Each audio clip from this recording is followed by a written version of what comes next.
السلام عليكم ورحمة الله وبركاته. دمان waxaan salaamayaa inta ku hadasho afka Soomaaliga meel kasta waxa joogaanay. Islaan wada ognaa walaalayaal maalmahan waxa soo batay arinta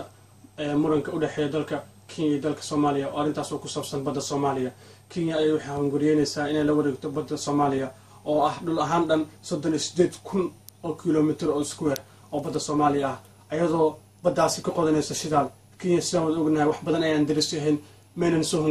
hunguriyeyn jirin badeena. waxa ku dhaliyay hadda oo ah in badeena ayaa la ogaaday in shidaal badan oo ceegaaga oo buuxo dhulka si intaas ka dib Kenya waxay geed gaawamba u fooshay in badda la wareegto xilliga laga soo bilaabo dawladihii ku meel gaarka oo dhan waxyaabo badan oo lacag badan ay ku bixisay awkaatyaal badan oo dhanka badda qabiilku ay u isticmaashay hay'ado badan oo shidaalka qoday ay u isticmaashay si badeena u la wareegto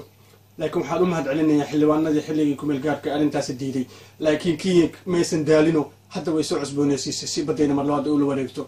maxaa inaga saaran anaga oo dhalinyarada Soomaaliyeed arintaani maxaa inaga saaran in waajibaadka aan gudano nin walba Soomaali ah dhalinyarada wadanka waajib ayuu ku leeyahay adna xaquuq ayaa ku leeyahay maanta xaquuqdeena ma heli karno oo dawlad cadaalad ah oo dawlad xoogan ma jirto laakiin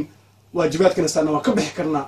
anaga xaquuqdeena heli karno waajibaadkana saaran waxay tahay in arintaani aan cod dheer ku muujino in Kenya aysan la wareegi karin badeena in nin walba oo Soomaali ah arintaan oo xil iska saaro aan mudaharaadyaad sameeyno Soomaalian garan aan hay'adda Hague ee dacwada la geeyay dadka Netherlands jooga Soomaalida xataa oo Hague degan magaalada Hague degan inay banaan baxyo sameeyaan ay ku banaan baxaan maxkamadda horteeda in macquul ahayn Kenya ayaa waxay ku murmaysaa xuduudda badda Soomaaliya iyo Kenya in leenka dheer ee badda kala qaybiyo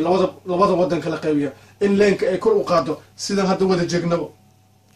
dhul la eg inta 38,000 kiiloomitir ay la wareegaysaa xuduudda labada wadan waa taasa Soomaalida aragtaan leenku aynu saas u socdaa Soomaalida kale Kenya wuxuu ku murmaysaa leenka inuu kor aado waa dhanka bari aado ayay ku murmaysaa taas oo xalaaleynayso 38,000 kiiloomitir oo badda Soomaaliya ah oo square ay u xalaaleynaysaa taas oo ay ka helayso 5 ceel oo shidaal taas oo ka dhigaysa Kenya wadan aad taajir uga ah shidaalka halka Soomaaliyana dadkii biyo la'aan ay u dhimanayaan ceelal la'aan dadkii caafimaad la'aan wadooyin la'aan iskuul la'aan ay dadkii u babaasan yihiin Kenya ugu faa'iideeyo madaxweynaha Kenya ugu faa'iideeyo dadkiisa Kenyaanka taas mid suurto gali karta ma ahan waad ogtiin wadanka waxa badbaadis 16 dhalinyaro ah aniga waxaan mar walba aaminsanahay dhalinyarada Soomaaliyeed maalin maalmaha kamid ay kici doonaan laakiin waan ku rajaynayaa waan ku riyoodaa maalin maalmaha kamid inay dhici doonto waan sugayaa dhalinyarada Soomaaliyeed ee ka taga qabiilka habiyo wax wad idin mataro daarood waxba idin mataro isaaq waxba idin mataro dir waxba idin matarto cid wax idin tar malahan wax idin taro magaca Soomaaliyeed war caafimaad meesatan wax barasho meesatan waxu meesatan muxuu qabiil idin tar muxuu qabiil idin qabtay 20 sano ayaa wadanka ayuu burbursanaa qabla ayaa u dagaalamay maxay idin qabtay in soo kordhiyeen bal xisaabtama oo wax isku dhufta marka waxa u baaqaya dhamaan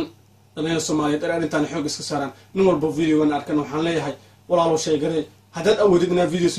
video samee haddaad awoodid badan inaad isku aruurin kartid isku aruuriyo arintan arin muhiim ah laga dhigo hal lagu banaan baxo وأنا سلامتين وأد ما تسنتين